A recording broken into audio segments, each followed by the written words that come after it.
Bonsoir, nous sommes heureuses avec Noémie de vous accueillir dans notre salon ce soir et on va encore chanter la grandeur de notre Dieu. Alors avec nous, d'un même cœur, d'une même âme, je veux chanter et célébrer celui qui me donne la victoire, celui qui me retire des griffes de l'ennemi de mon âme. Hey! Je veux chanter et célébrer celui qui me donne la victoire, celui qui me retire des griffes de l'ennemi de mon âme. Le lion de Juda a rugi, il m'a sauvé par sa justice, car il est grand, oh, car il est grand et glorieux, car il est grand pour briser mes chaînes et amener mon cœur à lui, car il est grand, oh, car il est grand et glorieux, car il est grand pour briser mes chaînes et amener mon cœur à lui. Je veux chanter et célébrer celui qui me donne la victoire, celui qui me retire des griffes de l'ennemi de mon âme. Le lion de Juda a rugi et m'a sauvé par sa justice, car il est grand, oh, car il est grand et glorieux, car il est grand pour briser mes chaînes et amener mon cœur à lui, car il est grand, oh, car il est grand et glorieux, car il est grand pour briser mes chaînes et amener mon cœur à lui, car il est grand, oh, car il est grand et glorieux, car il est grand pour briser mes chaînes et amener mon cœur à lui.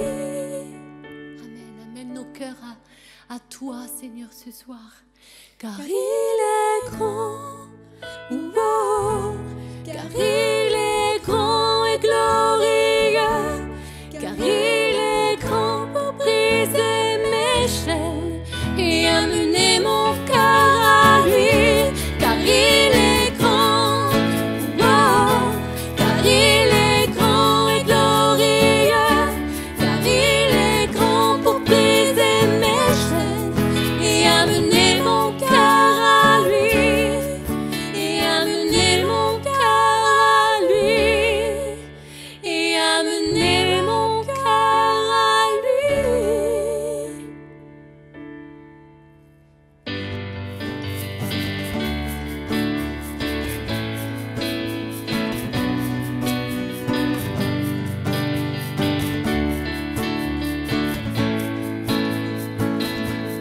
L'ombre et la peur peuvent m'entourer, des éléments se déchaîner. Le Dieu de victoire se bat pour moi, pour me délivrer. Rien ne saura lui résister, rien ne pourra le faire plier. Le Dieu de victoire a pris la croix et l'a terrassé. Le Dieu de victoire est à mes côtés, sa main me soutient au cœur du danger. Je vivrai pour lui, marchant par la foi. Le Dieu de victoire habite en moi. Oh, oh, oh, oh, oh,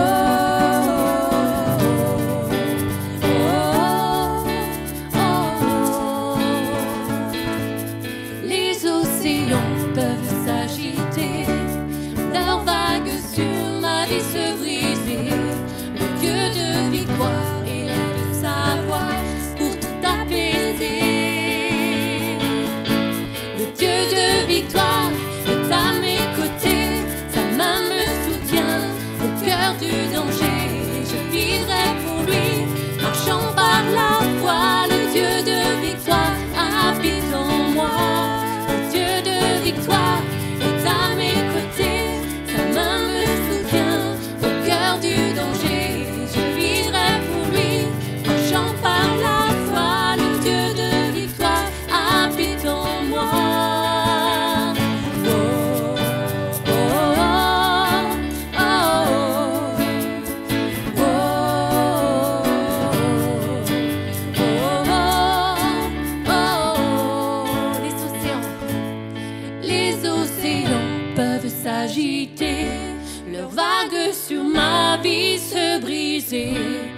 Dieu de victoire élève sa voix pour tout apaiser. Amen.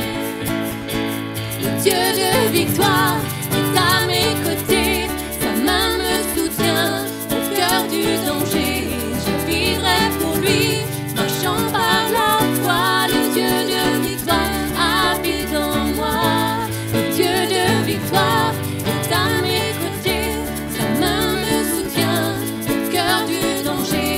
Je vivrai pour lui, marchant par la foi. Le Dieu de victoire habite en moi. Oh, oh, oh, oh, oh, oh, oh. Que le roi de mon cœur soit la montagne où je cours, la fontaine où je bois. Oh, il est mon chant. Que le roi de mon cœur soit l'ombre où je me cache, la rançon pour ma vie. Oh, il est mon chant. Tu es bon, bon, oh, oh. Tu es bon, bon, oh. Que le roi de mon cœur soit le vent dans mes voiles et l'encre dans mes vagues. Oh, il est mon chant. Que le roi de mon cœur soit le feu dans mes veines et l'écho de mes jours. Oh, il est mon chant. Oui, tu es bon, bon, oh. Oui, tu es bon, bon, oh. Oui, tu es bon, bon, oh. Oui, tu es bon, bon, oh.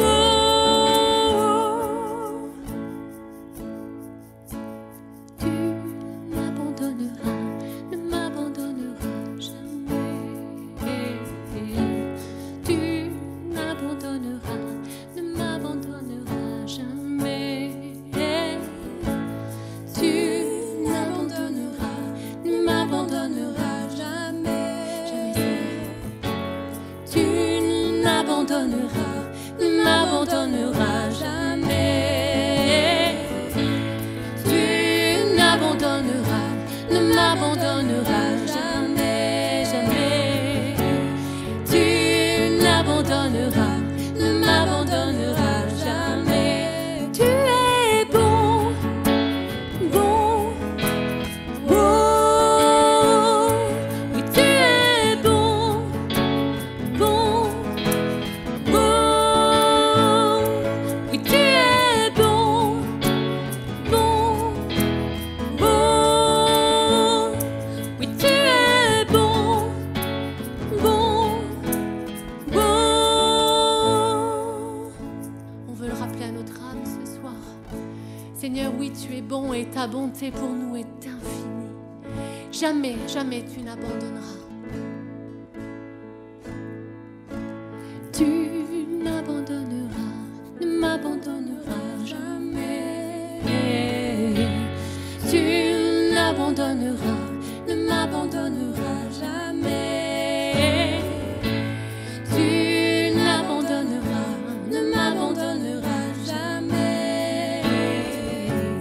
Tu n'abandonneras, ne m'abandonneras jamais.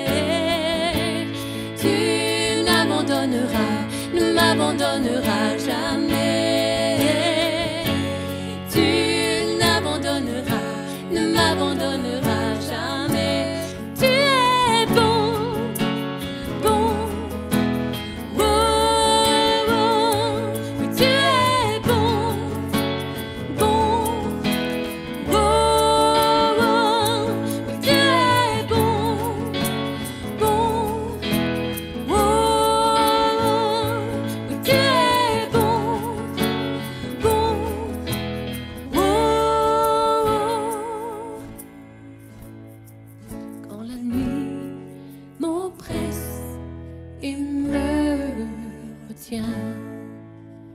Dieu est mon soutien. Dis-le. Quand la nuit m'oppresse et me retient, Dieu est mon soutien. Encore une fois. Quand la nuit m'oppresse et me retient,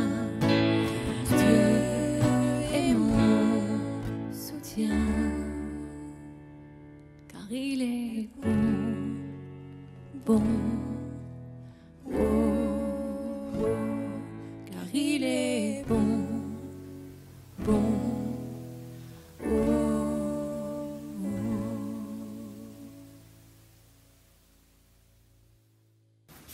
Voilà, c'est encore une joie d'être réunis ensemble, d'avoir pu chanter ces chants qui nous parlent de l'amour de Dieu, de la bonté, de la fidélité de notre Dieu. Et peut-être pour vous qui êtes derrière l'écran, est-ce déjà un baume sur votre cœur? J'aimerais qu'on puisse ensemble ce soir aborder un texte de l'évangile de Luc, chapitre 23, verset 32. Nous sommes au temps de la crucifixion du Seigneur, où il est dit « On conduisait en même temps deux malfaiteurs qui devaient être mis à mort avec Jésus. Lorsqu'ils furent arrivés au lieu appelé Crâne, ils le crucifièrent là, ainsi que les deux malfaiteurs, l'un à droite, l'autre à gauche. Jésus dit « Père, pardonne-leur, car ils ne savent pas ce qu'ils font. » C'est étonnant de voir qu'au sein même et au cœur même de l'événement le plus tragique que Jésus ait vécu, bien évidemment, puisqu'il s'agit de sa crucifixion, dans ce temps d'agonie particulier, Jésus ne pense pas à lui, à sa propre chair, mais va s'adresser au Père en disant « Pardonne-leur » parce qu'ils ne savent pas ce qu'ils font. Il est question donc du pardon, c'est l'élément central de la crucifixion, c'est là où nous avons le pardon de nos péchés, la rémission de nos péchés, c'est là où nous pouvons entamer dans notre vie biologique terrestre présente un nouveau départ, un changement de vie, un demi-tour pour enfin aller vers la direction de celui qui nous a créés, qui nous aime de toute éternité. J'aimerais, pour illustrer le pardon, ce soir, aborder un fait divers qui a eu lieu il y a de cela maintenant plus de 40 ans. C'est un fait divers qui a défrayé la chronique au début des années de l'année 1978, lorsqu'un homme d'affaires belge a été enlevé. Cet homme était PDG du groupe Ampin Schneider. Il s'agit donc de l'enlèvement du baron Édouard Jean Ampin, lequel a été enlevé tout près de son domicile par une bande organisée, réclamant évidemment une rançon contre la libération de leur otage. Dès le premier jour de sa séquestration, ses ravisseurs vont lui sectionner volontairement la petite phalange, la phalange de l'auriculaire gauche, montrant ainsi au pouvoir public la réalité de cet enlèvement. Et pendant 63 jours, cet homme va vivre dans l'isolement le plus complet, le dénuement le plus total. Et pendant ce temps, on pourrait se dire, certainement on s'est mobilisé en sa faveur, les médias ont fait leur travail d'investigation, mais ce n'est pas vraiment ce qui s'est produit, puisque la presse va plutôt s'acharner contre celui qui a été la victime, c'est-à-dire le baron Ampin, et va aller de révélation en révélation concernant sa vie privée, qui n'était certainement pas des plus limpides, mais toujours est-il que cet homme, sans le savoir à ce moment-là, va être l'objet de la vindicte de la presse. Son groupe qu'il employait va lui non seulement rester muet, mais profiter de l'occasion de ce sort cruel que subit leur PDG pour l'évincer de toutes les responsabilités qui étaient les siennes au sein du groupe. Après 63 jours de captivité, ses ravisseurs vont décider de le libérer en plein champ, pas loin de Paris, en lui mettant un billet de 10 francs dans la poche et n'ayant même pas reçu la rançon espérée. Et le baron Aupin va finalement, de fil en aiguille, se retrouver dans Paris, au cœur de Paris, avec les cheveux hirsutes, une barbe, un doigt qui lui fait douloureusement souffrir, qui n'a pas été soigné. Et bien sûr, le premier réflexe, c'est qu'il va appeler son épouse pour lui dire la bonne nouvelle de sa libération. Mais au bout du fil, la femme qu'il a ne la reconnaît pas, puisque celle-ci va l'accueillir très froidement. Peut-être à cause de tous les événements qui se sont étalés dans la presse. Et cet homme va eh bien, avoir des retrouvailles très compliquées avec son épouse et sa famille et son groupe qui l'employait. Et si bien que cet homme va devoir se séparer de son épouse, vivre et subir un divorce, et il dira plus tard « j'ai été doublement blessé et peut-être davantage blessé une fois que j'ai été libéré de l'emprise de mes ravisseurs, parce que j'ai vécu auprès des miens et de ma famille. » Cet homme meurtri va alors choisir de quitter la France et va partir, comme il le dira lui-même, avec son jean et un sac à dos sur les routes des États-Unis pour une recherche de paix, de profondeur, de sens à l'existence. Et cet homme dira plus tard « Je n'ai plus été le même après ces événements qui ont marqué ma vie. J'avais une vie superficielle et j'ai trouvé ensuite une véritable profondeur. » 4 ans plus tard, nous sommes en décembre 1982, nous sommes devant les marches du palais de justice de la cour des assises de Paris. Et la presse est à nouveau agglutinée et d'un nouveau présente, puisque s'ouvre à ce moment-là le procès des ravisseurs du baron Aupin. Et évidemment, la vedette du procès, ce ne sont pas les ravisseurs, mais sa victime, c'est-à-dire le baron Aupin lui-même. C'est lui qui attire tous les flashs des appareils photo. C'est lui qui est au centre finalement de ce procès. Mais l'homme a changé, n'est plus le même. Il a vécu et il a touché la souffrance de si près, ces conditions de détention horribles, qu'il va alors affirmer à la cour « Ce que j'ai vécu pendant ces 2 mois, je ne le souhaite à personne, ni même à mon pire ennemi. C'est pourquoi je pardonne à mes ravisseurs. Ceci afin que leur condamnation soit la moins sévère possible. Parce que, encore une fois, vivre séquestré et privé de liberté, je sais ce que c'est. Je ne le souhaite pas à ceux de mes ravisseurs. » Quelle grandeur d'âme! Quelle grandeur de cœur chez cet homme! Au lieu de ruminer sa vengeance et de dire que c'est l'heure maintenant où ceux-ci vont payer pour ce qu'ils m'ont fait subir, au lieu eh bien, de laisser libre cours à sa colère, à son amertume, il a un tout autre comportement, celui du pardon. Pourquoi? Parce que si on laisse cette colère s'exprimer, si on laisse l'amertume ronger nos cœurs, jour après jour, semaine après semaine, mois après mois, année après année, on finit par s'auto-détruire. Voilà ce que le baron Aupin avait saisi, c'est qu'en pardonnant, c'est lui qui serait libéré. C'est qu'en pardonnant, il interdisait à l'un de ses ravisseurs d'avoir la moindre influence sur sa vie, sur ses pensées, sur son sommeil, sur son présent et sur son avenir. Et maintenant, j'aimerais laisser de côté cette histoire, ce fait divers, pour m'adresser à toi. Toi qui peut-être es dans l'amertume. Toi qui peut-être as subi des événements, des faits qui ont marqué ton enfance, qui ont marqué ta jeunesse, qui t'ont littéralement traumatisé. J'aimerais te poser la question, vas-tu continuer longtemps à vivre dans l'amertume, à vivre avec ce bouillonnement de colère intérieure qui te ronge, qui te détruit intérieurement, qui ronge ton âme et tes pensées?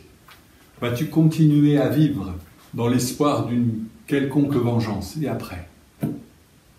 Ou alors, vas-tu faire le choix de t'adresser ce soir même, au Seigneur, en disant « J'abandonne ce combat inutile, j'abandonne ces armes à tes pieds, elles ne sont que charnelles et elles sont vouées à ma destruction personnelle.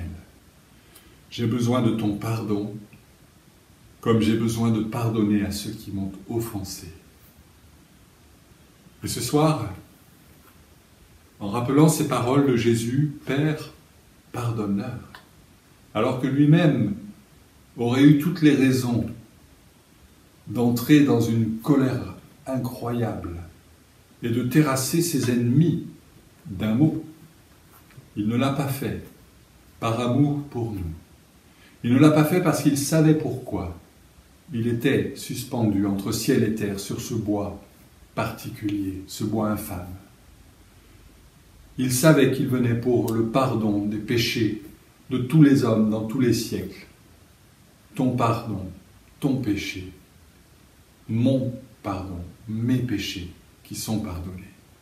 Et ce soir, eh bien, j'aimerais simplement, amis, bien-aimés qui m'écoutaient, et qui avaient peut-être une dent contre un frère, une sœur, dans la foi, et qui avaient besoin peut-être de mettre à plat ces choses et de dire « Seigneur, je me souviens que tu as dit, si vous pardonnez aux hommes leurs offenses, votre Père Céleste vous pardonnera également. » C'est dans Matthieu 6, verset 14.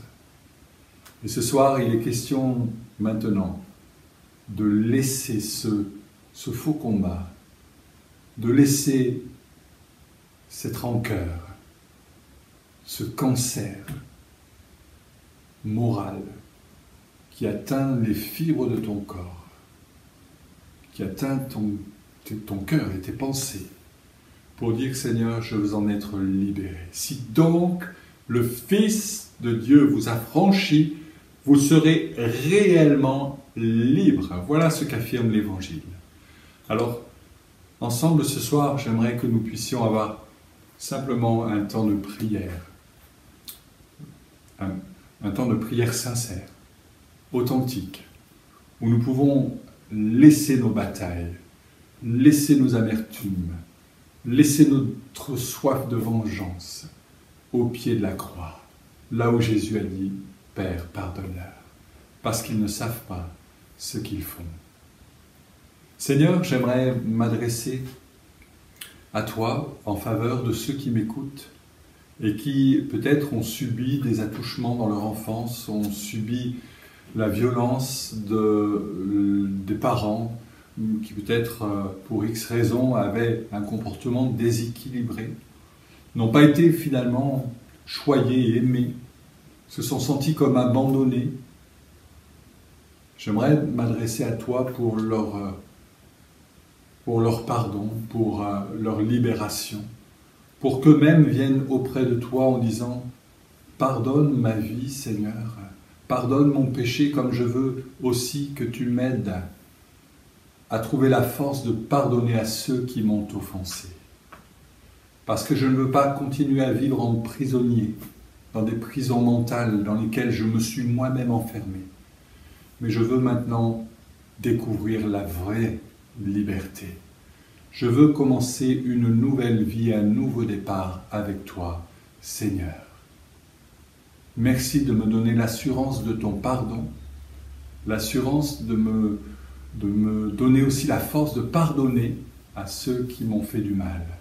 Que ton nom soit béni, Seigneur. Amen. Amen. Vous qui avez prié ainsi, croyez que le Seigneur est celui qui vraiment a une attention particulière, un focus particulier sur votre vie. Et il veut vous bénir.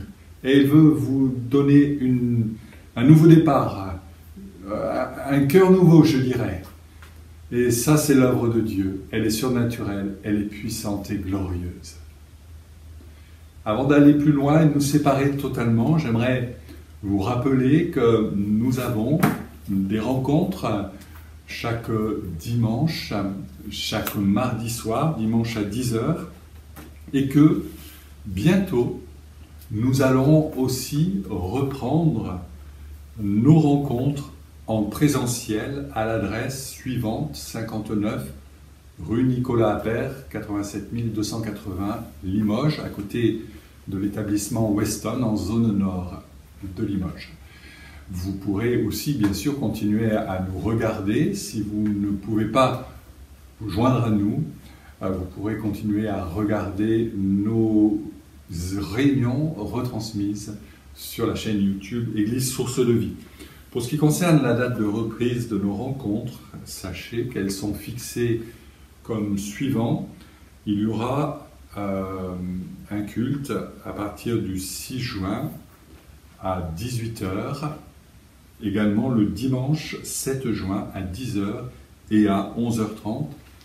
Il y aura 3 groupes qui seront constitués puisque l'effectif que nous pouvons accueillir désormais dans l'auditorium n'est plus de 230 places et plus, mais simplement de 90 personnes. C'est pourquoi il faut absolument que vous fassiez la démarche suivante, celle de vous inscrire en donnant votre nom et le nombre total de personnes qui vous accompagnent lorsque vous venez à nos rencontres à un culte. Votre nom et le nombre total de personnes avec vous, compris.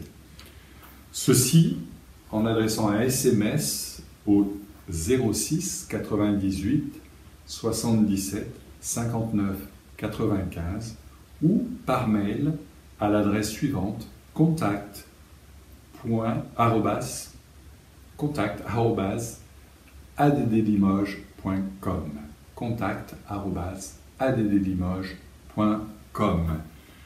Merci de le faire avant le mardi 2 juin, 23h59. C'est la limite, après quoi on va constituer ces groupes et on vous contactera pour vous dire si vous venez soit le samedi, soit le dimanche à 10 h, soit le dimanche à 11h30.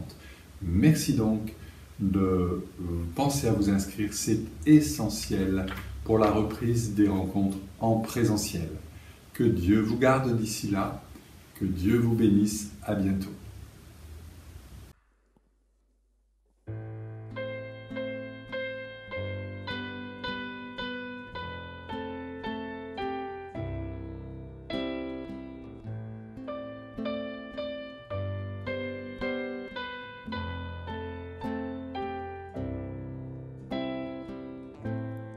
Avant mes premiers mots, tu me connaissais déjà.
tenir, sans fin tu me cherches.